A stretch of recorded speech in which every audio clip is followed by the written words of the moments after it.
Halo teman-teman, perkenalkan nama saya Winarti Bersembiring.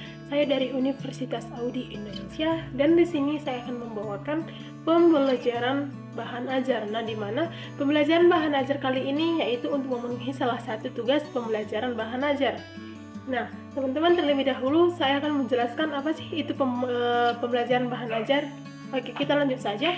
Pembelajaran bahan ajar adalah materi pembelajaran yang membahas suatu pokok bahasan yang berupa cetak maupun non cetak. Nah, di mana contoh dari pembelajaran cetak yaitu ya bisa dikatakan artikel, komik maupun infografis.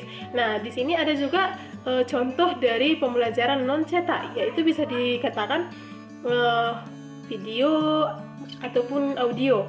Nah, jadi bahan ajar kali ini dirancang untuk menjadi alat bantu dalam pembelajaran yang menjadi suatu topik atau materi dalam suatu pembelajaran. Ini sudah kita ketahui bagaimana pembelajaran bahan ajar.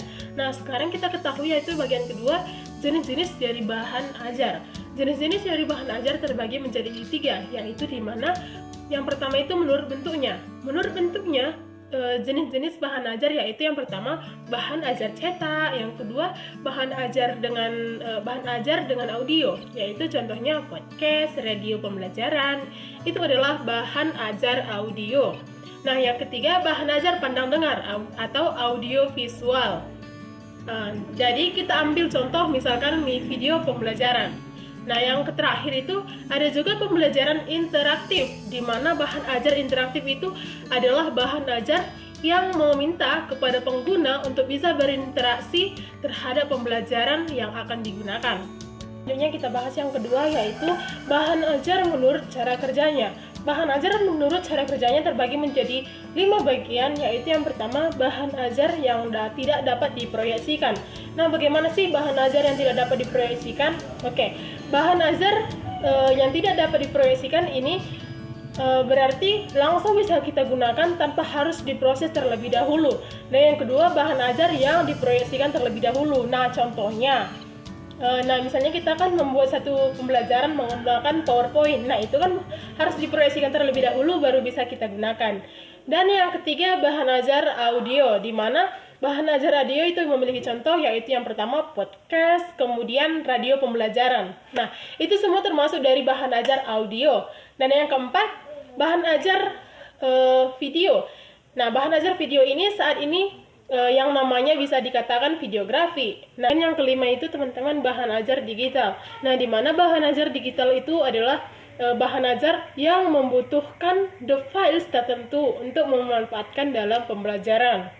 Teman-teman, dan ketiga bahan ajar menurut sifatnya. Bahan ajar menurut sifatnya terbagi menjadi 3 bagian, yaitu di mana bahan ajar yang berbasis cetak, bahan ajar yang berbasis teknologi.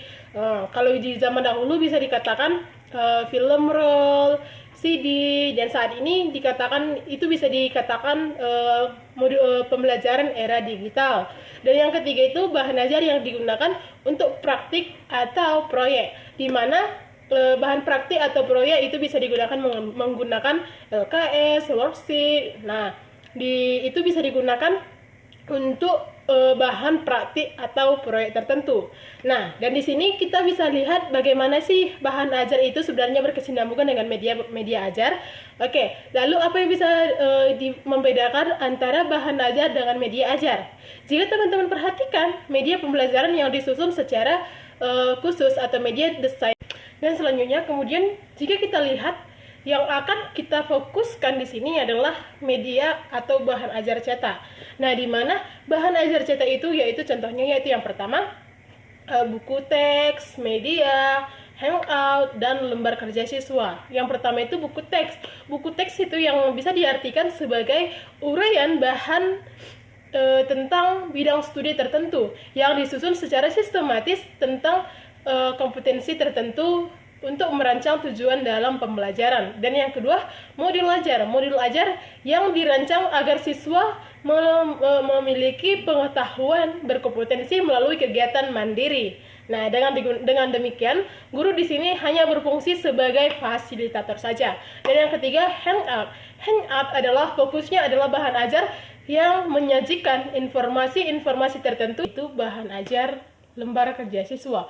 Bahan ajar lembar kerja siswa yaitu bahan ajar yang berisi serangkaian penugasan untuk merangsang keterampilan peserta didik baik dalam secara berpikir maupun pengetahuan. Nah, jadi di sini fokusnya adalah untuk keterampilan berpikir peserta didik. Dan teman-teman semua, hanya ini yang bisa saya sampaikan tentang materi pembelajaran hari ini, yaitu tentang pembelajaran bahan ajar. Nah, semoga teman-teman bisa memahaminya dan bisa menerapkan di dalam dunia pendidikan, baik dari pengetahuan maupun dari segi pengalaman. Hanya ini yang bisa saya sampaikan. Sekian dari saya, terima kasih.